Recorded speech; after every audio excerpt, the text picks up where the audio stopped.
Practical है आपका displacement method. धीरे धीरे हम इस प्रैक्टिकल पर जाएंगे। और डिस्प्लेसमेंट मेथड प्रैक्टिकल अगर आपको करना है तो पहले जरा ये वाला काम करके दिखाइए। क्या है कि ऑब्जेक्ट फिक्स ऑब्जेक्ट है और फिक्स स्क्रीन, और दोनों के बीच में आप कन्वर्जिंग नेचर का लेंस लाते हो। Between them converging nature lens introduce. Converging क्यों कह रहे हैं? क्योंकि स्क्रीन पर इमेज बनानी है and always keep in mind की जो स्क्रीन पर इमेज बनती है वो हमेशा कैसी होगी? रियल। और डाइवर्जिंग नेचर के जो लेंसेज होते हैं वो रियल ऑब्जेक्ट की कभी भी रियल इमेज नहीं बनाते, वो हमेशा कैसी इमेज बनाते हैं? वर्चुअल। तो यहाँ पर between them converging nature lens, converging nature lens. अब converging nature lens general way में क्या सोच लोगे? कॉन्वेक्स लेंस, कांच का बना हुआ। Introduce for image formation. तो कन्वर्जिंग नेचर लेंस से आपने क्या करना चाहे? तो इमेज फॉर्मेशन कराना चाहे, स्क्रीन पर इमेज बनाए। तो क्वेश्चन है कि फाइंड नंबर ऑफ पोजीशंस, यानी कि different positions for which converging lens for real images over screen,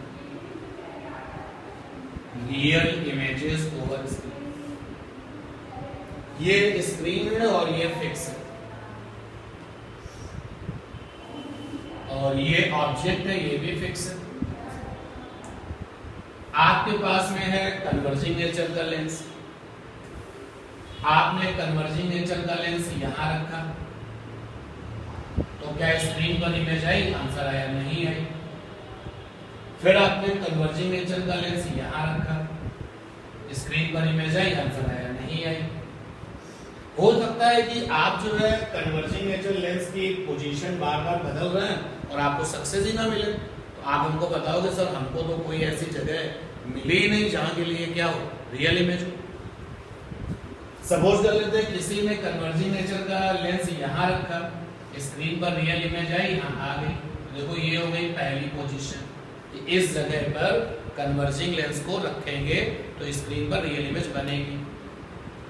फिर कन्वर्जिंग नेचर लेंस को यहां रखा, इमेज आई नहीं आई। फिर यहां रखा, पता चला फिर से इमेज आ गई। ये हो गई दूसरी पोजीशन। ऐसी कितनी जगह मिलती है? Find number of positions different value for which converging nature lens form real images over the screen. तो फिक्स ऑब्जेक्ट और फिक्स स्क्रीन के बीच में अगर आप कन्वर्जिंग नेचर लेंस डालते हैं और वो जगह ढूंढते हैं जहां पर कन्वर्जिंग नेचर लेंस को रखा जाए और रियल इमेज मिल जाए, तो एक सिचुएशन तो ये हो सकती है कि कोई भी जगह नहीं मिल रही है, ऐसी कोई भी पोजीशन नहीं मिल रही है।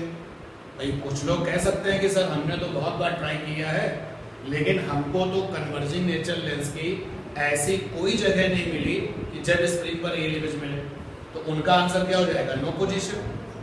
और कुछ लोगों ने कहा कि नहीं उनको ऐसा मिलता है, रियल इमेजेस मिलती हैं।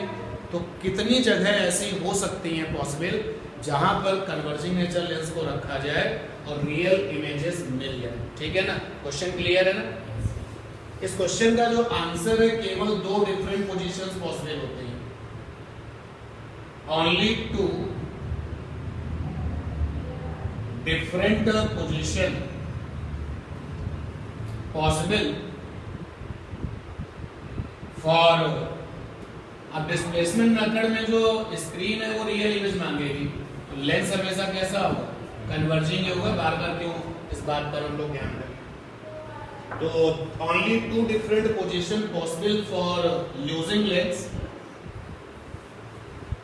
फॉर विच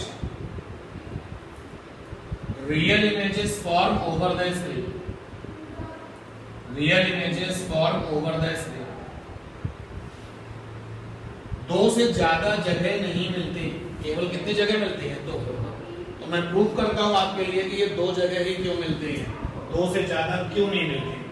और इसी प्रूफ में मैं आपको वो कंडीशन भी बता दूंगा कि ऐसा कब होगा जब कोई भी जगह नहीं मिलेगी, कि हम कन्वर्जिंग नेचुरल लेंस की कोई भी जगह नहीं ढूंढ पाए जहां पर उसको रखे और रियल इमेज मिले। चलिए प्रूव करते हैं। अभी तो हमने आंसर दे दिया, केवल दो जगह मिलते हैं। तो ये स्क्रीन है अपने पास और ये फिक्स है स्क्रीन,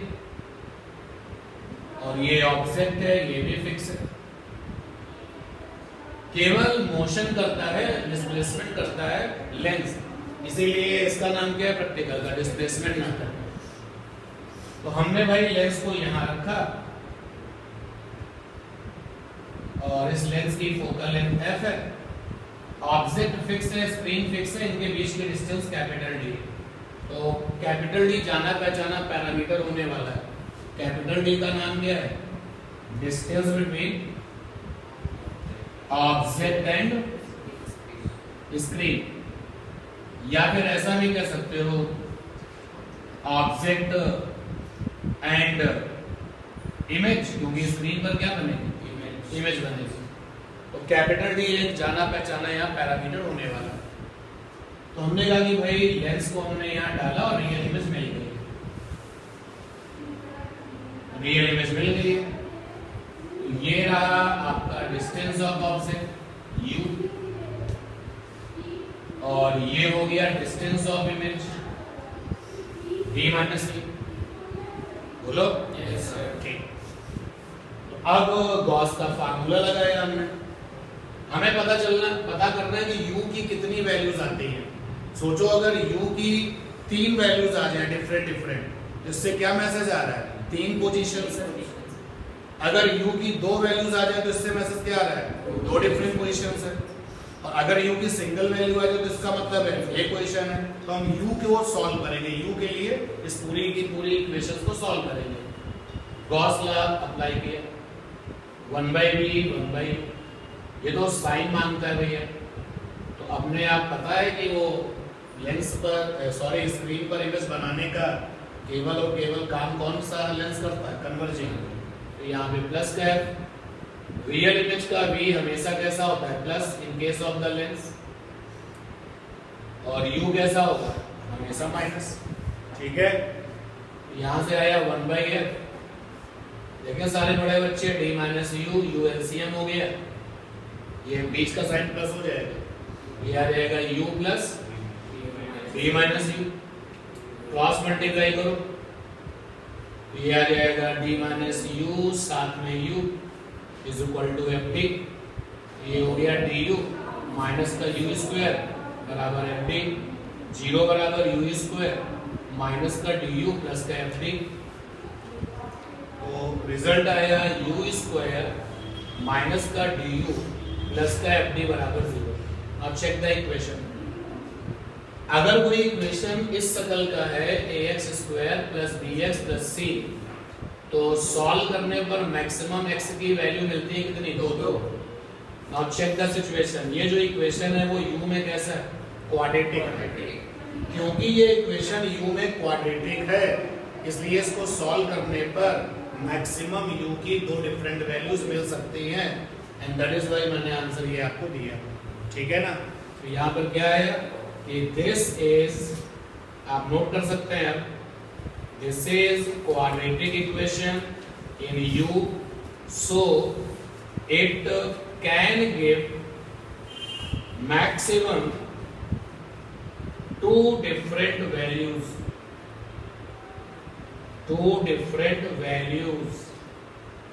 of u।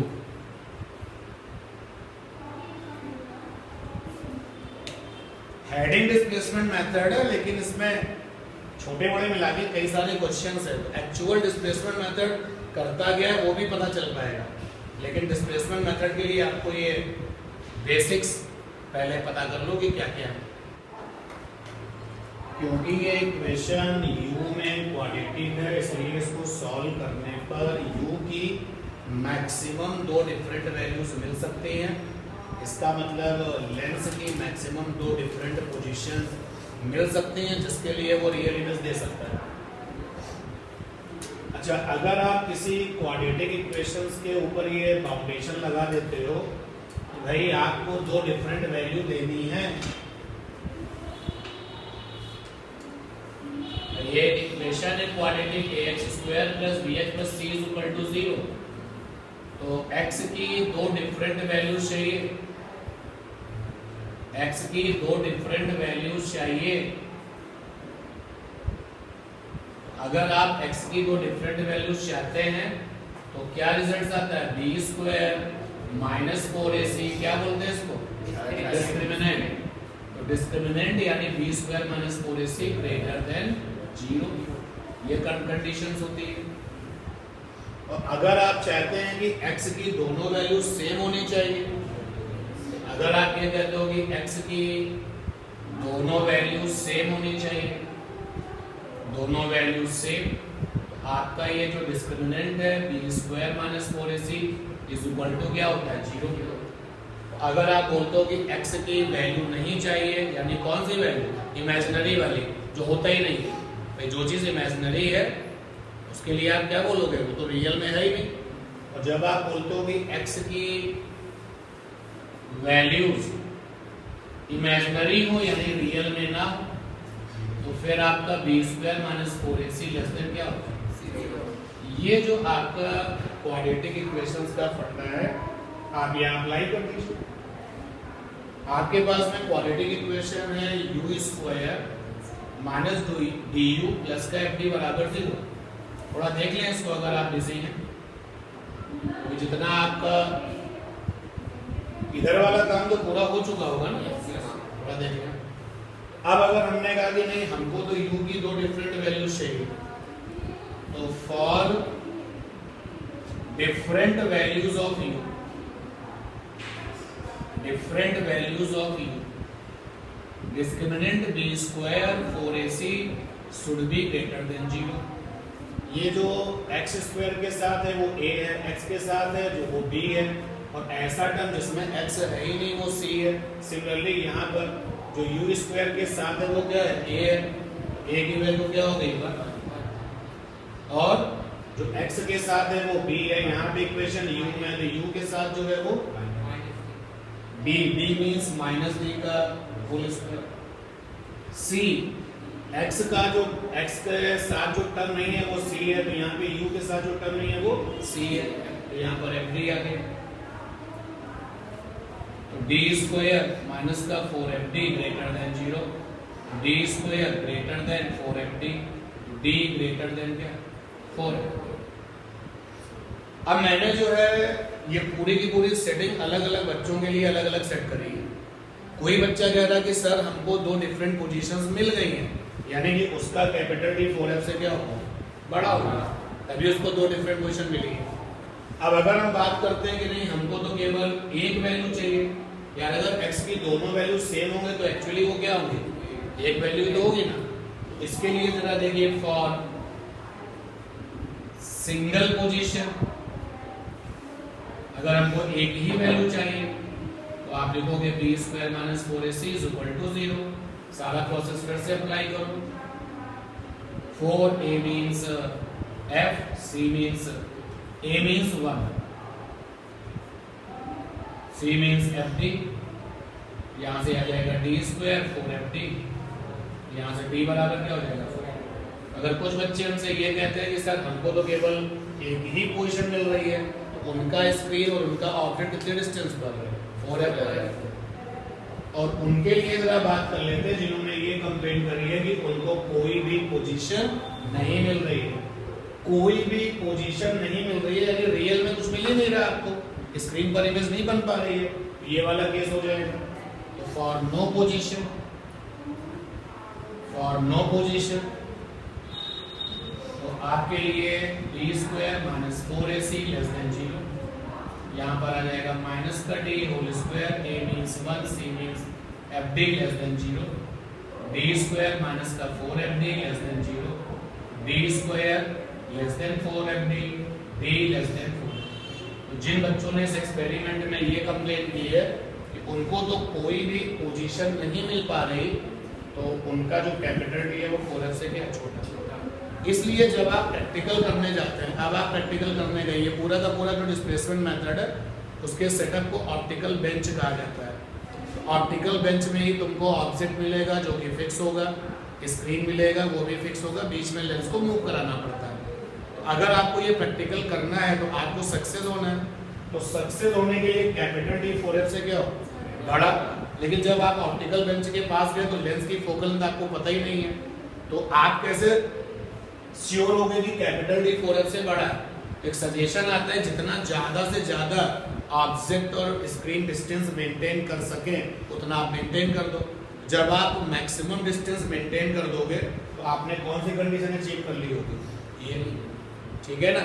तो पहला प्रैक्टिकल, इस प्रैक्टिकल को करते समय जो आपकी पहली एक्टिविटी है वो क्या है, ऑप्टिकल बेंच के पास गए, आपको स्क्रीन मिली, आपको ऑब्जेक्ट मिला, आपको लेंस मिला, तो आपको सक्सेस होना है तो कैपिटल डी 4F से बड़ा होना चाहिए।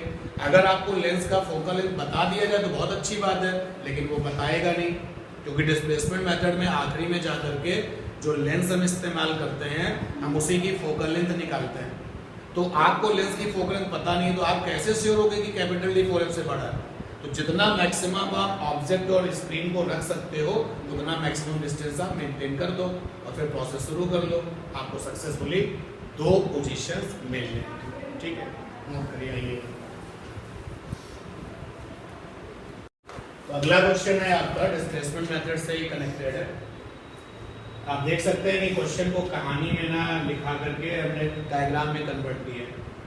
ये स्क्रीन है, फिक्स है, ऑब्जेक्ट है अपना, फिक्स है, और सक्सेसफुल जगह है मैक्सिमम 2 ही मिल सकती हैं। तो ये L1 पोजीशन है जहां पर लेंस को रखा गया, तो इस ऑब्जेक्ट के स्क्रीन पर रियल इमेज बनी, और L1 वाली पोजीशन में जो ऑब्जेक्ट डिस्टेंस है वो U है और जो इमेज डिस्टेंस है वो V है। फिर बाद में सक्सेसफुल जगह L2 है, वहां पर लेंस को रखा गया तो फिर से एक बार रियल इमेज मिली। इसीलिए देखो स्क्रीन पर मैंने 2 डॉट्स बनाए हैं जिससे कि आपको ये ध्यान रहे कि नहीं भाई 2 बार रियल इमेज मिली। जब लेंस L2 वाली जगह पर रियल इमेज देता है तो उस समय जो नया वाला ऑब्जेक्ट डिस्टेंस है वो U डैश है और जो आपका जो इमेज डिस्टेंस है वो क्या है, V डैश। तो हमें ये प्रूव करना है कि पहले वाले केस का जो U वैल्यू होता है वो बाद वाले केस के V के बराबर होता है, और पहले वाले केस का जो V वैल्यू होता है वो बाद वाले केस के U के बराबर होता है। बाद वाले केस के U और V को U डैश और V डैश लिखा है, और पहले वाले केस के U और V को हमने U और V लिखा है, ठीक। तो प्रूफ करना है। अच्छा एक बात बताओ, ये जो U और U डैश है इसमें, तो ये U और U डैश है क्या, ऑब्जेक्ट की distances for the 2 different positions of the lens, ठीक। तो यहां पर हमको भी देखने को मिला था कि इक्वेशन आया था U² माइनस का DU प्लस का FD इज इक्वल टू 0। और अगर ऐसे लिखा जाए AX² plus BX plus C बराबर 0, x की एक वैल्यू होती है -b प्लस माइनस, चलो अच्छा पहले प्रॉपर्ली लिख लेते हैं, और एक बार प्लस साइन लेने पर x की वैल्यू मिल जाएगी, और एक बार माइनस साइन लेने पर x की वैल्यू मिल जाएगी। और ये जो x की 2 वैल्यूज होंगी, तो सिमिलरली यहाँ पर अगर हम इसको सॉल्व कर लें तो हमें u की 2 वैल्यू मिल जाएंगी, और जब u की 2 वैल्यू मिल जाएंगी तो उनमें से एक आपका u होगा, दूसरा क्या होगा, u डैश होगा। सॉल्व कर लिया जाए तो x की जगह पे u है, माइनस का b की जगह पे माइनस d है। कंपेयर कर लो भाई, a बराबर 1 चल रहा है, b बराबर -d है, c is equal to fd है, plus minus d², 4a, a for 1, c for fd, upon में 2a, प्लस वाला साइन लेंगे तो a की u की वैल्यू आएगी d प्लस d² 4fd/2, और नेगेटिव वाला साइन लेंगे तो a की u की वैल्यू आएगी d माइनस d² 4fd/2, ठीक है ना। ये जो 2 वैल्यू u की आई है उनमें से एक आपका u है और एक क्या u डैश। तो लीजिए हमको u मिल चुका है, चलो मान लेते हैं ये वाला u है, ये वाला u डैश है। u मिल चुका है d plus D square 4fd/2 और u डैश मिल चुका है d minus D square 4fd/2। ठीक। अच्छा, एक चीज ऑलरेडी हमारे साथ चल रही है कि दोनों लोग कितने डिस्टेंस पर, कैपिटल डी डिस्टेंस पर। ठीक है। अच्छा, अब हम जो है v निकालते हैं, पहले वाले केस का v। तो u की वैल्यू आई है d plus under root D square minus 4fd/2 और u डैश की वैल्यू आई है d minus D square 4fd में। अब देखिए पहले वाले केस का जो v है, जरा v को निकालें। v की वैल्यू d माइनस u होगा, देखो यहां से v की वैल्यू d माइनस u होगा। तो d u की वैल्यू ये है d plus D square 4fd/2। Solve कर लो, v बराबर कितना आ जाएगा d minus D square 4fd। LCM लेकर के सॉल्व करोगे ना, बोलो भाई। Yes sir. आप देखो ना ये आया इसके,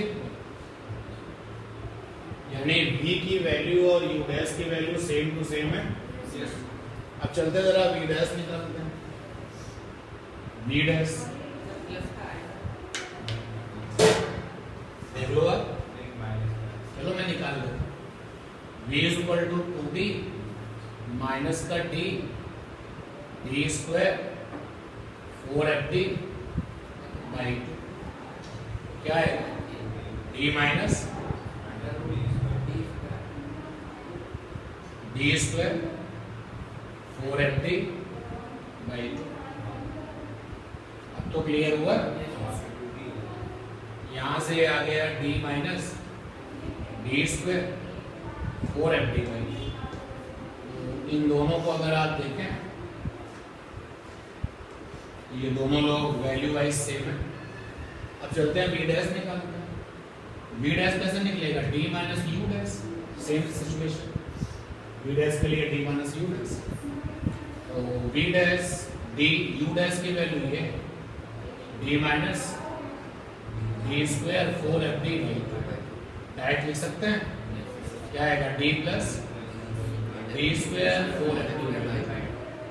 जो v डैश की वैल्यू है देखो वो u के बराबर। एक स्टेप और हमें पता चल गया कि जब हम डिस्प्लेसमेंट मेथड की बिगिनिंग में होते हैं तो पहले वाले केस का u वाला वैल्यू इज इक्वल टू है दूसरे वाले केस का v वाला वैल्यू, और पहले वाले केस का v वाला वैल्यू इज इक्वल टू है दूसरे वाले केस का u वाला वैल्यू। यहाँ से हमने देखो प्रूव कर दिया कि mod of u is equal to है मॉड ऑफ v डैश और mod of v is equal to है मॉड ऑफ u डैश। अब देखिए इसी से जुड़ा हुआ एक छोटा सा क्वेश्चन और है, ध्यान देना। जब L1 वाला केस हो गया था, L1 वाली पोजीशन जो थी, L1 वाली पोजीशन में जरा कुछ चीजें कनेक्ट करते हैं। L1 वाली पोजीशन में ऑब्जेक्ट डिस्टेंस u है, L1 वाली पोजीशन में इमेज डिस्टेंस v है। मान लेते हैं L1 वाली पोजीशन में जो साइज ऑफ इमेज है वो I1, साइज ऑफ इमेज क्या है I1। और L2 वाली पोजीशन पर चलते हैं और करेक्शन करते हैं रिजल्ट्स का। L2 वाली पोजीशंस पर ऑब्जेक्ट डिस्टेंस u डैश है, इमेज डिस्टेंस v डैश है। मान लिया साइज ऑफ इमेज क्या है I2। यहाँ पर देखिए फंडा है I/O बराबर V/U, होता है ये फंडा। तो पहले हम ये फंडा लगा रहे हैं for L1 position, for L1 position देखिए क्या आता है। I मीन्स इमेज का साइज, O मीन्स ऑब्जेक्ट का size, V means distance of image. Distance of image कितना है V, रियल इमेज है भैया।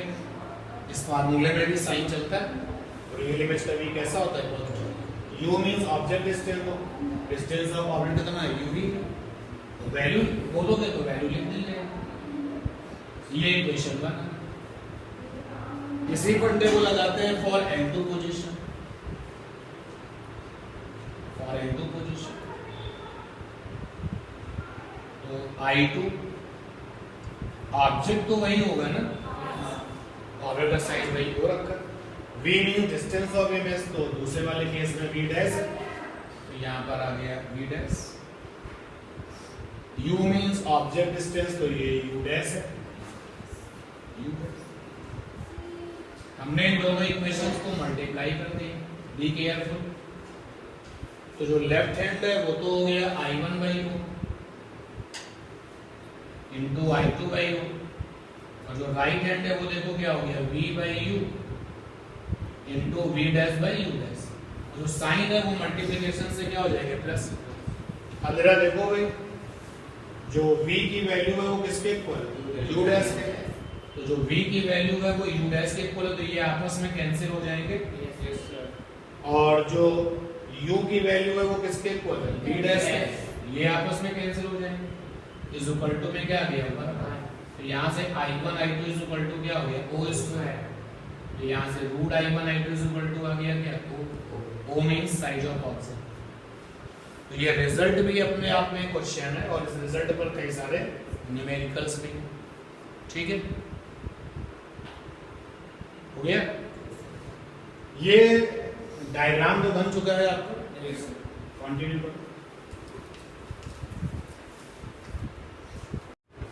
अब बात करते हैं कि प्रिंसिपल ऑफ डिस्प्लेसमेंट मेथड क्या है।